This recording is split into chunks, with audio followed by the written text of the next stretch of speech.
dinyatakan di ruangan terpisah dekat klinik. Jadi Sudirman tuh berada di dekat klinik karena memang sering sakit-sakitan. Tapi kalau kemarin seperti disampaikan oleh Rivaldi, kalau ada acara tahlil gitu, ketika orang tua Sudirman nggak ada juga mereka berkumpul semua, termasuk kepergian Pak Karsana juga malamnya Sudirman diminta hadir di tahlilan bersama. Nah itu Kalapas sendiri terima kasih berarti Pak Kalapas karena memang betul-betul memproteksi mereka. Ya artinya mungkin sebagai orang-orang yang paham bahwa 7 yang ada di dalam itu tidak pernah melakukan perbuatan itu kan punya kekhawatiran yang sama ketika PK itu ditolak. Punya kekhawatiran yang sama itu. Saya sih juga dapat informasi ada beberapa hal yang barang-barang berbahaya itu tidak diizinkan.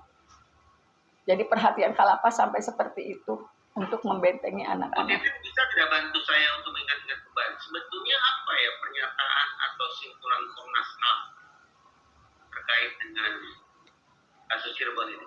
Komnas HAM ya, Komnas itu menyatakan memang yang saya ingat betul sih LPSK itu diduga memang telah terjadi ada oknum yang melakukan penganiayaan lah. Kalau nggak salah LPSK menyebut jumlahnya juga 12 atau 13.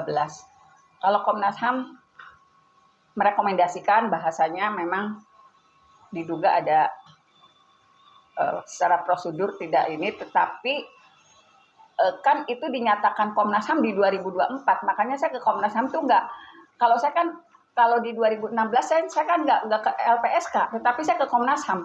Waktu itu kan Komnas HAM nggak ngapa-ngapain di 2016, tiba-tiba di 2024 merekomendasikan seolah-olah pada 2016 yang saya baca ya, saya juga hampir ini seolah-olah memang telah disidang kode etik, tapi kan dengan tegas Komnas HAM menyebutkan si A tidak terlibat gitu. Jadi saya sih apapun yang dinyatakan kayaknya saya nggak begitu, mohon maaf nggak begitu respect juga sih, karena kenapa itu disampaikan di 2024 setelah viral, padahal di 2016 saya justru datang ke Komnas HAM gitu. Tetapi kan di Bang Eksnabi kita sempat juga berbincang dengan teman dari LPSK.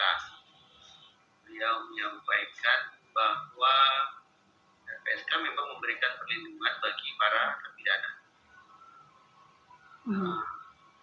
Dari kemungkinan adanya pihak-pihak yang boleh jadi akan melakukan kekerasan atau apapun istilahnya terhadap para terpidana. Terus terang saya jadi penasaran juga nih Mas Sobat. Jadi apa yang menjadi sikap LPSK terhadap para terpidana? Masihkah perlindungan berlaku atau menjadi gugur atau berhenti dengan sendirinya? Pasca putusan PK atau seperti apa ya? Mungkin bisa di telepon Mas. Iya ya, kita coba konfirmasi ya sebetulnya seperti apa ya. Bayangan saya sih gugur karena PK sudah selesai. Tapi harusnya kita dapat konfirmasi. Kalau gugur tetap semestinya ada penjelasan. Ya. Maksud gugur itu artinya apa? Apakah LPSK beranggapan bahwa para terpidana tidak perlu lagi mendapatkan perlindungan? Kalau memang demikian, berarti apakah para terpidana bisa dikatakan hari ini dalam kondisi aman-aman saja, tidak akan mungkin menjadi korban kekerasan siapapun? Ya tinggal dibalik saja gitu, logika yang LPSK tinggal dibalik. Syukur-syukur kita bisa mengincar itu Mas mereka. Ya, kalau nggak salah LPSK tuh setiap ini kontraknya 6 bulan Mas. Jadi kayak Sakatatal misalnya, ketika permohonan setelah asesmen kemudian disetujui, itu sejak tanda tangan kontrak waktunya 6 bulan. Kalau masih bisa dibutuhkan diperpanjang lagi gitu. Kalau nggak salah begitu yang saya hadapi dengan Sakatatal ya. Jadi kalau pendapatan perlindungan LPSK itu kontraknya 6 bulan. Gitu. Ya. 6 bulan ada asesmen ulang berarti ya. Iya, kalau diperpanjang berarti harus tanda tangan kontrak lagi gitu. Karena saya Sakatata kan 2 kali perpanjangan. Ya. Komnas HAM sebetulnya sudah pernah juga diskusi dengan kita Mas di Bang Snabi kan. Ya, bagus ya.